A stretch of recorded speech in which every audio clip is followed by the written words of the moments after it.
Hello friends, myself Professor T.S. Vundali.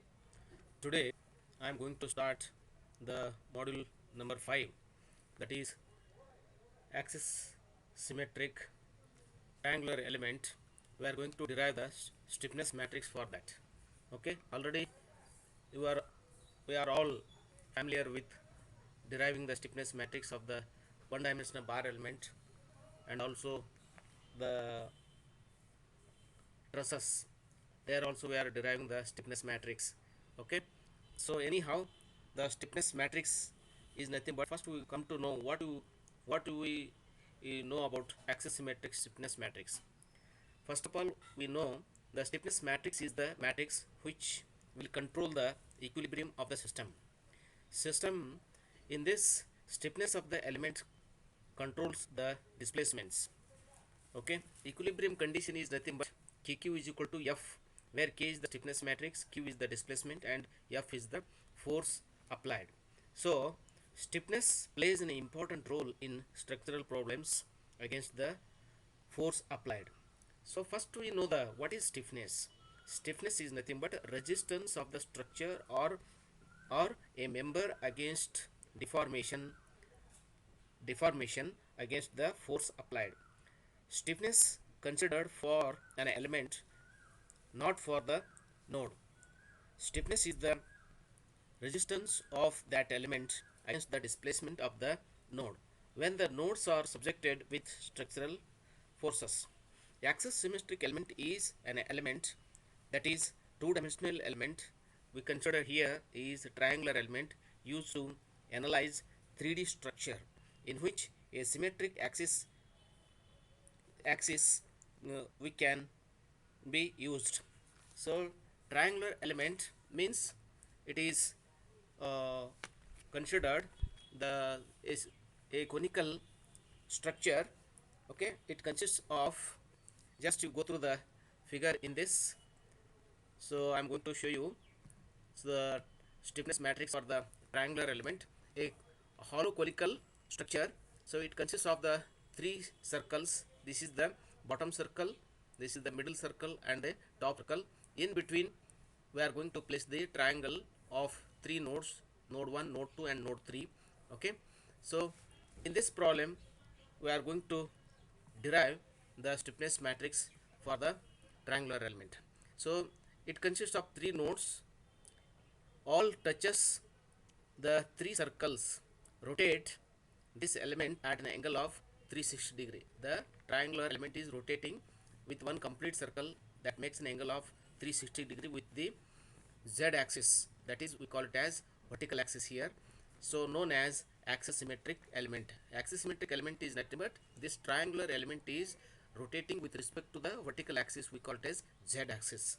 Okay, where in this r is taking along the x-axis is called radial direction, and z is along vertical axis, we call it as longitudinal direction, and theta is the circumferential direction, means we have to rotate this in the one complete circle, that is in rotational. So circumferential direction not considered in the calculation. Okay, coordinates of node 1 are in the given triangular element. We are considering three nodes, node 1, 2, 3. At node 1, r1 and z1 are the coordinates. At node 2, r2 and z2 are the coordinates. At node 3, that r3 and z3 are the coordinates. So where u1 and w1 are, we consider as the displacement along a radial direction, along w1 along the longitude direction. At node 2, u2 is along the radial direction and w2 is along the longitude direction, and at node 3, u3 is along radial direction and w3 is along longitudinal direction. Okay, these are called displacement at node 1 to 3. Before deriving the stiffness matrix, before deriving the stiffness matrix, so we are going to consider that the, we call it as the stiffness matrix. To derive the B matrix, we call it as strain displacement matrix. In case of 1D bar element, strain matrix B, we call it as 1 divided by LE into minus 1 and 1 is the strain displacement matrix for the 1D bar element. Let us consider the preliminary assumptions and conditions. Let U1 W1 is the nodal displacement along ray direction. Similarly for node 2 and node 3, at node 2 U2 W2 is the nodal displacement radially and longitudinally. Okay, radial means R is the direction, along the longitudinal direction is called Z is the direction. Now we consider the equation along radial direction in global displacements. U is equal to A plus A2 R plus A3 Z, and W is equal to A4 plus A5 R plus A6 Z, where U and W are the global displacement at any point over the element. Similarly, nodal displacements at node 1 we consider as U1 is equal to A1 plus A2 R1 plus A3 Z1. At node 2, U2 is equal to A1 plus A2 R2 plus A3 Z2. At node 3, U3 is equal to A1 plus A2 R3 plus A3 Z3. So these are you consider in the radial directions. Now we are going to consider similarly along the longitudinal direction. W1 is equal to A4 plus A5 R1 plus A6 Z1.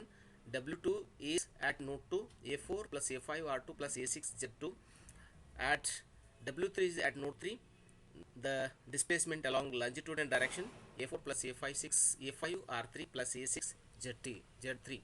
These are the displacement in longitudinal direction or in axial direction. Now relation between global displacement and the nodal displacements. So that is in U is equal to RZ. It is the in global displacement. So that becomes U of RZ divided by W of RZ. That is nothing but N1 0, N2 0, N3 0 are the shape functions. Okay, and 0 N1 0, N2 0, N3.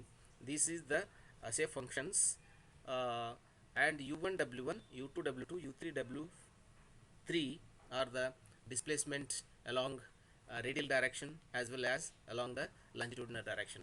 So in global coordinates, U and W, we take it as the shape functions along radially as N1 U1 plus N2 U2 plus N3 U3, and W along the longitudinal direction N1 W1 plus N2 W2 plus N3 W3. Now we have to derive strain displacement relations. There are 4 stress components. At the same time, there are 4 strain displacements. Now deriving strain displacement matrix, we need the expressions for strain. So first we are going to consider radial strain, that is in global strain we write it as epsilon r. We take it as in the epsilon r is equal to du by dr, that is equal to dn1 by dr u1 plus dn2 by dr u2 plus dn3 by dr u3. Therefore u is equal to n1 u1 plus n2 u2 plus n3 u3 is in the isometric formulation.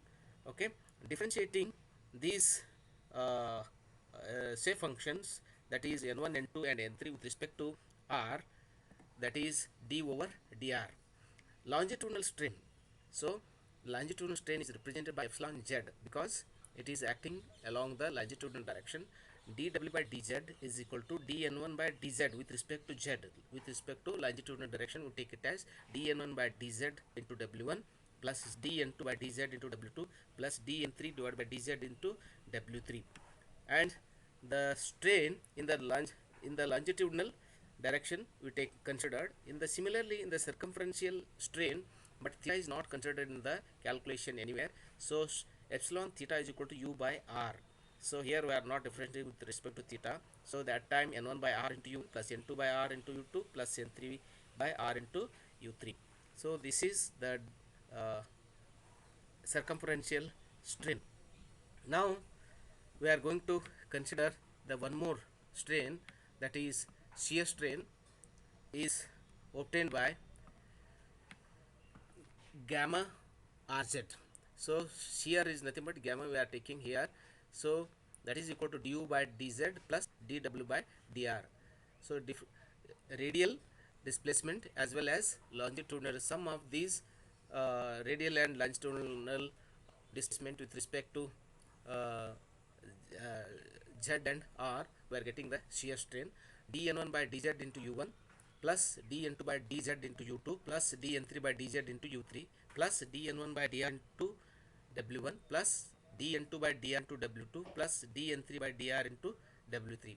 So this is nothing but we are getting the differentiating with respect to du over dz and dw by dr. We are getting this equation that we call it as shear strain.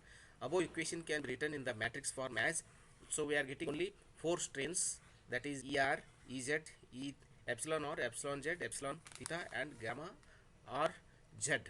This is equal to, this is the strain displacement matrix, these are the displacements, this is the strain displacement, these are the displacements. Just substituting the values of, that is dn1 by dr 0, dn2 by dr 0, dn3 by dr 0. This is the matrix of 6 by 4, because 4 strains and 4 displacements, the this strain displacement matrix will be, the size of the matrix is 4 by 6 it is.